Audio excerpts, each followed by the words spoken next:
If you don't remember anything dark happening in Full House, you're probably suppressing the horror of everything that could go wrong in the terrifying world of 90s TV shows. Death, disease, and sci-fi satanic visits were the least of your worries in 1990s primetime. In each episode of Quantum Leap, Dr. Sam Beckett jumped into a different person's body at different points in history, striving to put right what once went wrong. Once the historical catastrophe was averted, he'd leap to someone else, say his famous "oh boy" catchphrase, and begin the next adventure.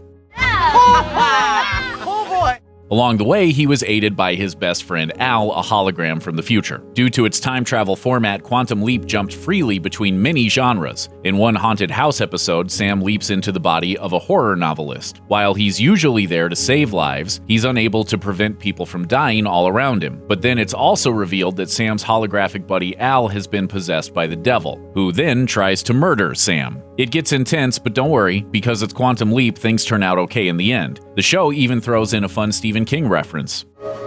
Stevie King. Hey, Cujo! The heart of Roseanne was always the working-class relationship between the title character and her husband Dan. That is, until the final season, where a surprise lottery win turns the family into millionaires, leading to bizarre wealthy celebrity hijinks. The series finale hits viewers with the biggest plot twist of the series. The whole last season was a novel written by Roseanne, who never won the lottery at all. Apparently, Roseanne's fiction writing habit is her way of coping with the loss of Dan, who had actually died of a heart attack in the previous season. My writing's really what got me through the last year after Dan died. In about 2 minutes, the entire run of the show goes from comedy to tragedy. For what it's worth, the 2018 Roseanne revival showed Dan to still be alive. Of course, then Roseanne herself was written off the show due to her own questionable comments. That's a different kind of dark. From start to finish, Seinfeld was snarky and witty and treated every situation like a joke. However, in one episode from 1992, the show got a little too real for comfort. The opera is all about Crazy Joe Davola, who'd seem more at home in Silence of the Lambs than Monk's Cafe. The insanity starts when Crazy Joe phones up Jerry, leaving a message where he threatens him. Now I'm gonna put the kibosh on you. Crazy Joe has also been stalking Elaine, plastering countless photographs of her face across his apartment walls. From there, he spends the rest of the episode acting like a genuine serial killer, finally disguising himself in a clown costume and scaring Kramer. The laugh track only makes the whole thing even more disturbing. The worst part? At the end of the episode, Crazy Joe is still at large.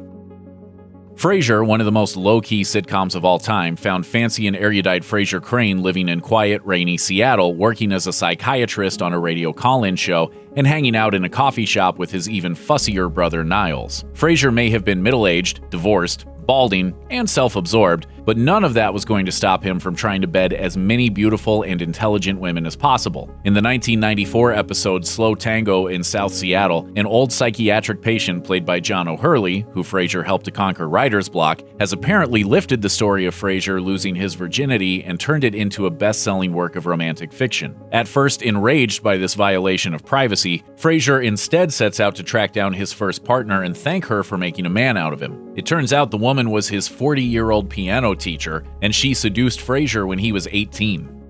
I wasn't interested in 40-year-old men then, and I guess I'm still not. Friends is a TV show that purported to depict the life of single 20-somethings in, well, a group of friends, but it was a pretty weird show during its first season. For example, Ross had a pet monkey, which is not a normal thing people did in the go-go 90s. Also, there's that episode where Monica deflowers a minor. At least producers knew they were getting weird. They titled it The One with the Ick Factor, after all. Monica, years from finding true love with Chandler, dates a younger guy named Ethan. He's a senior in what Monica thinks is college, and so she lies too. It's not even an issue, because I told him I was 22. She's actually 26. They soon physically consummate their relationship, and after the deed is done, Monica tells Ethan her real age. That's when he admits he told a lie too. He's a senior in high school, and also he's 17. That's a deal breaker for Monica, who somehow avoids prison. The Golden Girls is a cult classic about Miami housemates Dorothy, Rose, Sophia, and Blanche, who dated, dealt with the perils of aging, sass-mouthed each other, and ate a cheesecake in the middle of the night. The show also delivered an episode about the AIDS crisis. The 1990 installment 72 Hours found Rose, played by Betty White, grappling with the news that the blood transfusion she'd received during a surgery years prior may have been tainted with HIV. She gets tested and has to wait 72 frightening hours for the result. Rose endures mental and emotional anguish throughout, and at one point declares that she's a good person and doesn't deserve to get AIDS. Blanche thoughtfully replies, AIDS is not a bad person's disease, Rose. It is not God punishing people for their sins. Powerful statement made. And of course, Rose didn't get AIDS after all. It was a comedy show. The 1990 Full House episode Shape Up nobly demonstrates eating disorder warning signs to parents of teens and tweens, framed around DJ Tanner's invitation to her best friend Kimmy Gibbler's pool party. Realizing she'll have to wear a swimsuit in public, DJ feels some toxic body shame and becomes obsessed with losing weight as quickly as possible. She posts photos of rail-thin models on the fridge to discourage herself from eating, eats ice on a stick, feeds her sandwich to the dog, and then stops eating altogether. The family realizes she has a serious problem when she collapses after working out too hard on a treadmill. Rather than seek treatment for DJ's eating disorder, Dad Danny Tanner talks to her. But how a person looks on the outside isn't nearly as important as who they are on the inside. Because things had to wrap up in 30 minutes, she's immediately cured and announces her intention to attend the pool party and just have fun. Problem solved? The 1995 movie Clueless was so popular with 90s teens that ABC and later UPN adapted it into a TV series. Stacey Dash, Elisa Donovan, and Donald Faison reprised roles from the movie, while Rachel Blanchard took over for Alicia Silverstone as Cher Horowitz. The movie was based on Jane Austen's Emma, so the show ran out of source material pretty quickly, but a very special episode in 1999 tackled the perils of drunk driving. Cher's friends throw her a huge 18th birthday party. It's so 90s that NSYNC even shows up. Cher, Murray, Sean, and Cher's boyfriend of the moment, Adam, party hard and get drunk. Everyone but Cher tries to drive home. Look, Cher, there's been an accident. While Murray walks away, Sean and Adam get hospitalized, and a short time later, Adam dies from undiagnosed internal injuries. That sure doesn't happen in Emma.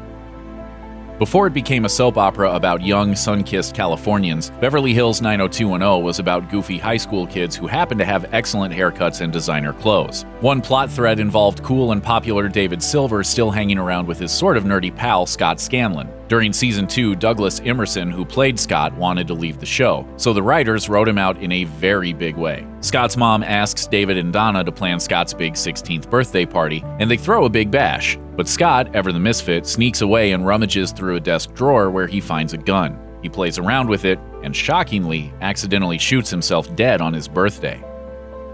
The boy of Boy Meets World is Corey Matthews, a Philadelphia tween who learns something new about the world each episode. The sitcom series tracked the development of Corey's relationship with Topanga, from classmate to crush to girlfriend to wife. But it's really a series about the bromance between Corey and his ride-or-die best pal, Sean. In one episode, Sean gets mixed up with The Center, a live-in church led by the charismatic Mr. Mack, where adherents spout creepy platitudes like, "That a hug is a burst of pure love." Sean gets hopelessly brainwashed into the Center's way. Before long, Corey is struggling to find a way to deprogram his best friend, but the universe takes care of things. After Sean's favorite teacher gets into a gruesome motorcycle accident, he snaps out of it.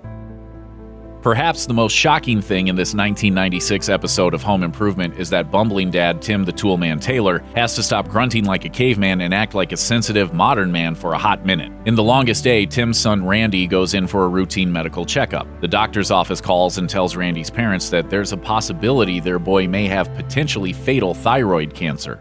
You know, if I didn't know better, I think I was dying. The family has to wait for test results to come in while the two frightened parents contemplate the death of their child, and Randy worries that he's going to die. Everything turns out fine, of course, but The Longest Day feels like the longest Home Improvement episode.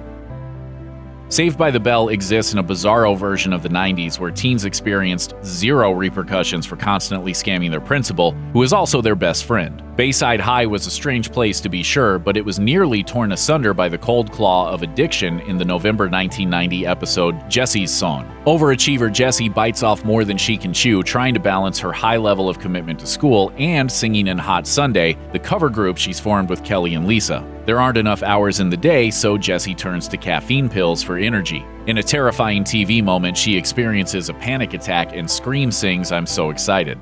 I'm so excited! I'm so excited! I'm so scared!